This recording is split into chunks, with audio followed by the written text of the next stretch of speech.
एक समयको कुरा हो, एउटा गाउँको छेउमा ठूलो बरको रुख थियो। गाउँलेहरू भन्थे, यो बरमा आत्मा बस्छ, साँझपछि त्यहाँ नजानु। तर त्यही गाउँमा एक चालाक केटो बस्थ्यो, बिरे।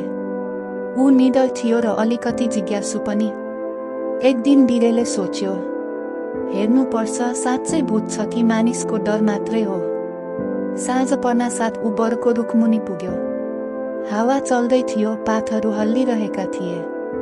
अलिक डरलाग्दो वातावरण थियो। अचानक एक गहिरो आवाज आयो। को आयो मेरो रुखमुनि? बिरे अलि डरायो, तर तुरुन्तै दिमाग चलायो। उसले भन्यो, म त तपाईको साथी हुँ, तपाईलाई भेट्न आएको। रुखभित्रबाट एउटा बुढो आत्मा निस्कियो।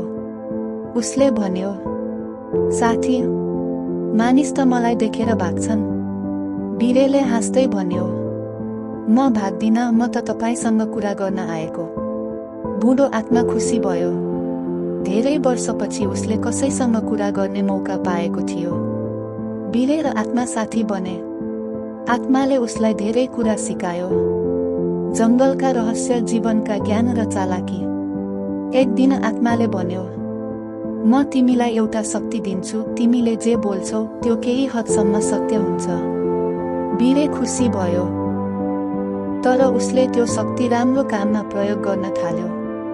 गाउँमा खडेरी लाग्यो, पानी थिएन, सबै मानिस दुखी थिए। बिरेले भन्यो, भोलि पानी पर्छ। सबै हाँसे, तर भोलिपल्ट साँच्चै पानी पर्यो। बिस्तारै गाउँलेहरूले बिरेमाथि विश्वास गर्न थाले। एक दिन गाउँको धनी मानिसले बिरेलाई भन्यो, तिमीले मलाई अझै धनी बनाइदेऊ, म तिमीलाई धेरै पैसा दिन्छु। बिरे केही समय सोच्यो, तर उसले आत्माको कुरा सम्झियो। शक्ति सधैँ राम्रो कामका लागि प्रयोग गर। बिरेले त्यो प्रस्ताव अस्वीकार गर्यो। बुढो आत्मा एक दिन आयो र भन्यो, तिमीले आफ्नो शक्ति राम्रो काममा प्रयोग गर्यौ, अब म मुक्त हुन्छु। आत्मा हरायो, तर बिरे गाउँको सबैभन्दा सम्मानित व्यक्ति बन्यो।